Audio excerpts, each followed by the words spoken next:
La deuda del DF, como decía, incluso con el incremento de 5,000 millones de este año, representa una caída en términos reales con respecto al principio de la administración de Marcelo Ebrard.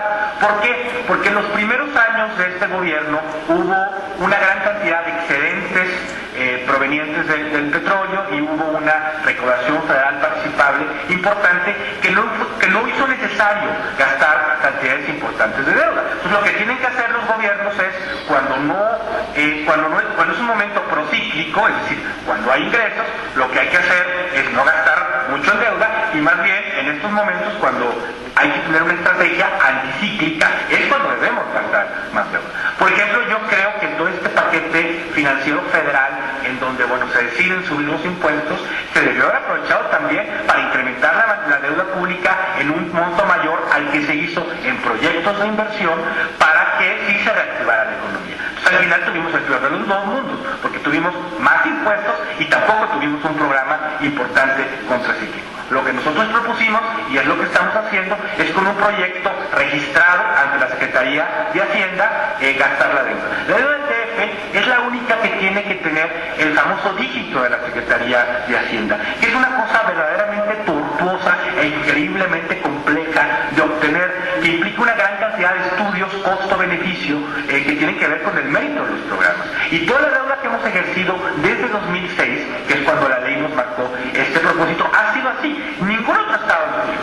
Todos los demás estados sí se gastan la deuda en cosas que difícilmente son inversión. Aquí hay la garantía de que hasta el último peso gastado a partir de 2006 es gastado en proyectos de inversión registrados en la unidad de inversiones de la Secretaría de Hacienda y que han pasado por cualquier cantidad de costos-beneficios. Incluso me parecen excesivos y una de las causas por las que el gobierno federal tampoco invierte. Creo que también hay un debate que es importante entrarle y que es muy importante para los capitalistas. Sí hemos perdido recursos en proporción al resto de las entidades como consecuencia de los cambios en la fórmula de la recaudación federal participable. Hace alrededor de 15 años obteníamos más o menos 20 y tantos % de la recaudación federal participable y ahora estamos alrededor del 12%, 11-12%. Esto tiene que ver con varias cuestiones. Una sí puede tener que ver con la pérdida de importancia relativa de la economía de la Ciudad de México con el resto del país por fenómenos de descentralización, que probablemente es algo deseable. Pero la parte medular del tema es que no se reconocen dos factores. El primero es que la última reforma que se hace, si no mal recuerdo, en 2007 o 2008, pondera de manera importante el factor poblacional como la gran variable a determinar la recaudación federal participable, en donde, el gran ganador es el Estado de México. Y no reconoce el fenómeno de conurbación. A esta ciudad llegan todos los días 6 millones de personas del Estado de México, que utilizan el sistema público de transporte, que utilizan la calle, que utilizan el alumbrado, que utilizan el agua, una serie de servicios que no son reconocidos.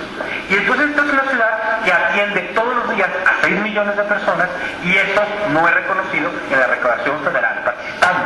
Se habían establecido esquemas como el Fondo Metropolitano, como una manera de reconocer estos fenómenos de conurbación y de alguna manera atenderlos. Pero también lo que ha pasado, y esto en la última discusión presupuestal, es que se han pulverizado estos fondos y dan ahora también a ciudades más pequeñas, cuando lo que debería hacer es ir solo a grandes urbes donde el efecto del fenómeno de la conurbación es muy importante.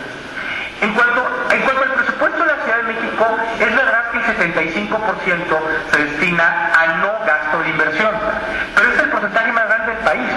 El gobierno federal más o menos destina como 15% a gasto de inversión y los estados alrededor del 16%. Sin considerar que en este gasto corriente se incluyen mucha de la inversión que está haciendo la ciudad ahora y que son proyectos de inversión público-privados que se pagan por medio de ley de adquisiciones, como el caso del circuito interior, y que se registran como gasto corriente. Entonces, es el mejor estándar del país. Nadie tiene 25%, nadie tiene esa mezcla de gasto de inversión y de gasto corriente.